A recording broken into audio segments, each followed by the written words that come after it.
The task is simple. Describe what you've learnt. The challenge? To keep it within 6 minutes. Challenge accepted! Welcome to What I've Learned, the 6-minute saga in which I cram far too much information into far too little a time frame. Ready for an onslaught of fast talking? Strap yourselves in, it's about to be a rough ride. Catch all of that? Excellent! My job here is done.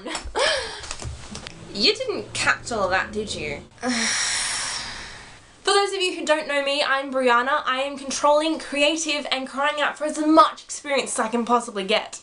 Hopefully in the best ways, of course. What do I want from this course? To keep learning as much as I can, of course, but to start really starting to polish and refine the skills that I've acquired thus far in this degree. For instance, I've not had a directing role thus far in any media production course, and so I wanted to give it a go for screen drama. Which is not happening, but that's okay because I am now taking on the role of producer, a role I do quite enjoy, although between you and me, I have had enough of prawn forms. A necessary evil, but yuck. And hopefully I can help the director as much as possible and learn with them. Maybe I get all in your grill, yo! Who said that? Let me tell you about the 3 main learning experiences I attained from the workshops. Never go on set without this. You will die, and it will be a painful end. Death by scene setup. Ugh. Our first workshop day, we shot scene 15, in which we tried to keep as true to the tone that we thought the script was giving as was possible. We used static, straight shots, and that's when this became divine. Having an already planned shot list and overhead diagrams and scene setups and so forth meant that we had an idea of what we were in for. Though no planning in the world can prepare you for some of the technical difficulties that one might face. But once these technical difficulties are conquered, then these become divine again, because once you've got the hard stuff out of the way, you know exactly what you need to do and you can get through the scene without any dilly-dally. Yes, I did say dilly-dally. But for us, the technical difficulty came from a nasty little guy called audio. I really need to work on my on-set audio skills. On set, we used a Sony camera in which the audio was coming through a boom mic, and it was awful and awfully quiet. Looking back through our memories, we thought we were using the internal microphone of the camera. However, looking back through the footage, we've figured out that actually we were on the right track. So what have you actually done? You changed it to mic, did you?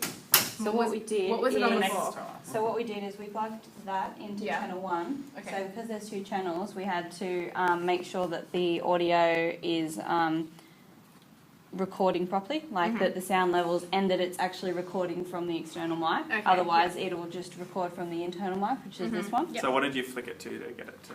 Well, we've got channel 1 on auto and the Things on oh, you've got it on external. So yeah, okay, that makes sense. Okay. I get that. I can get that. Okay. So what went wrong? Well, I did say we had a lot to learn. Acting! Acting is really hard. There are professionals out there for a reason. But for us, we're likely to have non-actors or actors with very little experience. So let's talk about a thing or two for acting. Number 1. For all actors who have worked on their characters, they will know their characters inside out. If they do not believe that a character will do or say a certain thing, listen to them and negotiate how you might adjust the scene to accommodate for the change. Number 2.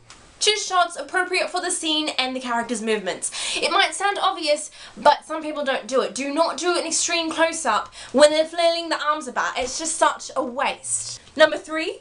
When actors are lost in a scene, discuss the motivation of the character with them. Talk with the actor and discover what the character might want and what they're going to do to get what they want. This take of the scene was slightly more believable because the actors had motivation. No, you do that. I don't want that. No coffee for you then. Yeah, on the floor. No, see you later. See you, Brett.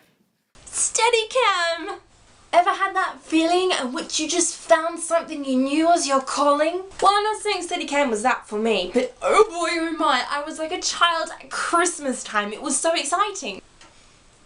I still have so much yet to learn, and I'm not going to pretend for a second that I am an expert at knowing how to balance the cameras on a person. Getting it on and off is fine. I certainly helped a lot of people on the workshop days getting it on and off, but to actually have it balanced and perfect for the person, still need to refine those skills. What is the difference between factual filmmaking and screen drama? To me, what's it mean to me? I'm inclined to say that there isn't one, apart from a very obvious point. One is telling the truth, and one is kind of pretending to be the truth. So I'd say it's in the feelings. How you create your film will affect how your film feels when watching factual filmmaking as opposed to screen drama. They each share the same tools and techniques, but it's how you morph those tools and techniques to create a film, your film, the film, that differs. A little touch of fun!